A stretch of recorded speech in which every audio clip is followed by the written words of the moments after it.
In this video, we're going to share with you several tips to help you have a better performance indoors and or Vegas if you're going to Vegas. So with no further ado, we'll get into some of the tips, and we'll show you how these black feathers really produce for me.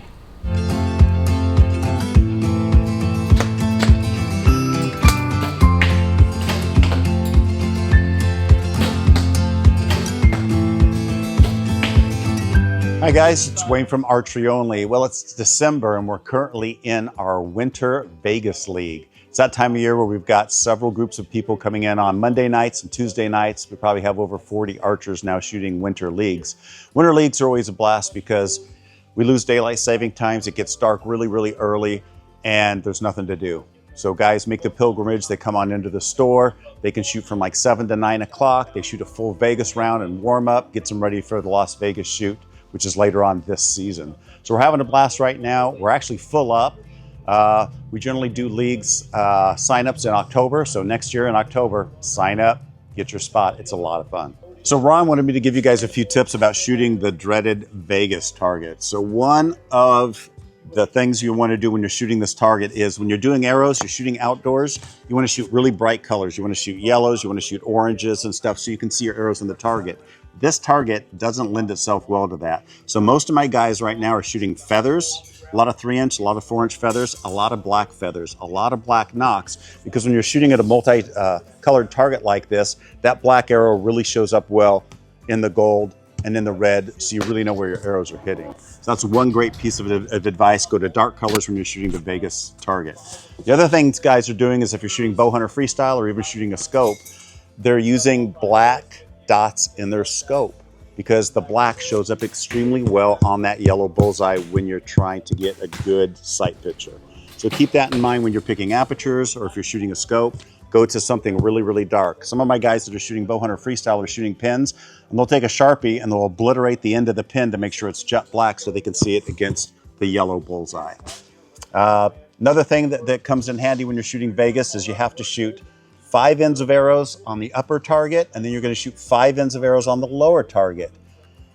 Some people have a hard time making that change from an upper to a lower target. So when you're coming in here practice, set up 2 targets. Shoot a group of arrows, 3 shots on the upper target, shoot 3 shots on the lower target. Practice moving, high, low, and that'll pay huge dividends when you're shooting a Vegas league. Hi, Ron here with Archery Only. We're going to be fletching up some arrows here. And this is my Vegas target. And I'm going to show you why, as Wayne spoke about, I'm switching from yellow to black. So here's the yellow. You just don't see it in the target whatsoever. So I'm going to be getting my arrows set up with black, and we'll be able to see those. I'll show you when we're done fletching. These are Bitzenberger vices. This is kind of like the Cadillac of the archery industry. If you have a fletching tool, it's as good as a Bitzenberger, almost as good as a Bitzenberger. This is the Cadillac. I have 3 at home. The only problem with having fletching tools at home, you are going to be the neighborhood fletcher. So all my friends come up and say, hey, can you fletch my arrow? And I'll get a barrel lunch out of it. And I always get a free tube of glue because I require a brand new tube of glue anytime I'm fletching anything for anybody. But a fletching tool is a lot of fun. It's a great way to spend the winter months or watching TV, fletching up your arrows. If you have a couple vices, it goes in no time. This is Wayne's setup. He said it's one of the best purchases he ever made in his life. This is like 13 vices here, fletching tools. So with that in mind, we're going to fletch up some arrows. So here we go. And that's how easy it is to fletch up our arrows at Archery Only here. So I'll take these out of the clamps, and I'll show you what we got with these arrows. These are black now, and I'll show you how they show up on the target here. It's a beautiful thing to get them done so quickly. So here's our target. And look how the black shows up. It's really going to obliterate that gold, and that's what you want, to be able to see that. So here's just one feather right here. You can see the difference between that and the yellow. This is why we use dark colors in indoors for the Vegas face. Another thing I like to do is I like to seal my feathers. Wayne told me that sealing, we put a drop on the tip, on the back. When I was younger, I was told to do it. Somebody told me it's called locking the feathers. Some people say locking. Wayne told me it's actually called sealing, and what it does, it puts a little lacquer finish right over this. It feels like lacquer, makes it very smooth, a really good transition off the shelf or off your arrow rest. Plus, if they go into a deep hay bale or something like that, which will normally knock a feather off, this protects it. So sealing with a little bit of tube of this Fletch-Tite will go a long way. This is Fletch-Tite glue. This is what we use in the industry. It's the standard. I think it's made by Boning. It's a great glue for carbon, aluminum, feathers, veins. It holds everything. So this is a really good glue. Fletch-Tite would love for you to just leave the lid off and let it dry out. We take care of our glue here. We go through it so fast because we've fletched so many arrows. It's not an issue. But if you have a tube at home and you take it, they're not going to like me to tell you this, Fletch-Tite. It's not. Put it in a little Ziploc bag. Put it in your refrigerator. This will last 6 months, maybe even a year. It just keeps the consistency good. So once you open your glue, if you're not using it a lot, put it in your refrigerator. If you're in a shop like this, we go through a tube a week. The feathers I'm using are from True Flight. Now there's many feather manufacturers out there, and the first thing people are going to say is, hey, aren't all feathers created equal? Well, yeah, they are from nature, but they're not all processed the same. True Flight does a really good job of preparing the foot so this adheres to your arrow. I've had inexpensive feathers from other people that's still rounded. It just didn't really glue to the shafts, and I had to put them in a clamp and sand them down. A lot of labor just to get it to stick to my arrows. So when you get it from True Flight, it's going to be properly prepared. These are also certified hazardous viruses, bird flu, disease, bugs, lice.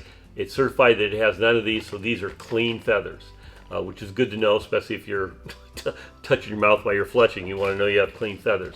I'd like to get into quality. So when I get these feathers, this is a bag of 100. I'm going to get 100 usable feathers. I have a friend, he just got 100 feathers from another company. I'm not going to see their name, it doesn't matter. But half the feathers were busted in half. Okay, who put that in the bag? And then there was another 5 that were unusable. They were just poor feathers. So he was short 10 feathers. Now he might have paid a little bit less for the feathers. True Flight is a premium feather. But I think he lost overall because he was out 10 feathers. So this is who I use, is True Flight. There's other companies out there. Doesn't matter what you put on your bow. Get some feathers and you're going to shoot better. Another thing I got from True Flight, because I requested it, is this brochure on feather facts. All these testing that they've done and the results and the advantages of using feathers. You can see here, these are some of the feathers that True Flight has. You can see there's no shortage of colors and sizes. If you go to the website, you can see all that information. And that's where it's important. If you're on the fence going, am I going to use veins indoors or am I going to use feathers? Once you read this information, you're going to get feathers and you're going to shoot better indoors. If you're shooting really long distance outdoors and it's a windy day, you might prefer a spin wing or a tiny vein that they use for competitive archery for long distance. Myself, I've always hunted with feathers. I've always shot all my competitions primarily with feathers. I've had great success with feathers. So yeah, I'm pro feather. But it's your choice when you're shooting outdoors. Indoors, it's kind of a no-brainer. Get some feathers.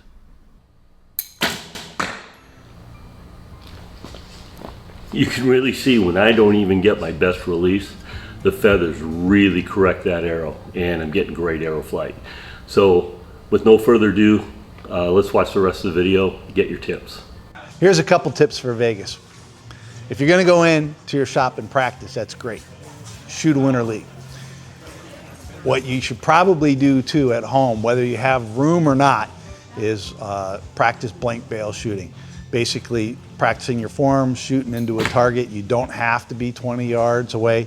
You can do it from 3 or 4 feet. That's what I do at home. You can hang a target in the closet, but for every arrow that you shoot at a target aimed, you should probably shoot at least 3 targets blank bale. When Chris is talking blind bale or blank bale is simply nothing on the target, and if you have enough discipline that you cannot aim or don't look where your arrow is going and just concentrate on your form, you can use a blank bale. I prefer to use blind bale. Blind bale, I'm actually going to focus on where the arrow is going Right before I execute the shot, I close my eyes and totally focus on the feel of the shot. When your eyes are closed, you cannot care about your shot. Peeking will never enter the picture. You're just going to feel what the bow feels like in the execution, and that's what I prefer. So this is blind bail. This is the act of closing the eyes.